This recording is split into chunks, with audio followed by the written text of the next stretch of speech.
வள்ளுவமும் கவியரசரும். கவியரசரின் திரைப்பட பாடல்களில் திருக்குறளின் எதிரொலி. திருக்குறள் அதிகாரம் 121. நினைத்தவர் புலம்பல். குறள் எண் 1209. விளியும் என் இன்னுயிர் வேறல்ல என்பார் அளியின்மை ஆற்ற நினைந்து.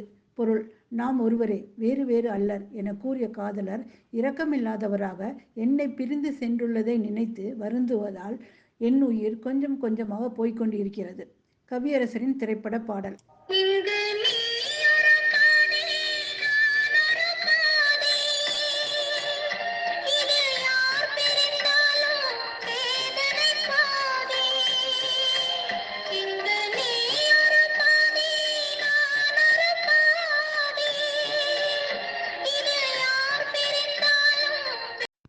இதே கமலம் என்ற திரைப்படத்தில் பி. சுசிலா அவர்கள் பாடிய கவியரசரின் பாடல் வரிகள் வள்ளுவரின் மேற்கண்ட குறளின் தாக்கம்தானோ?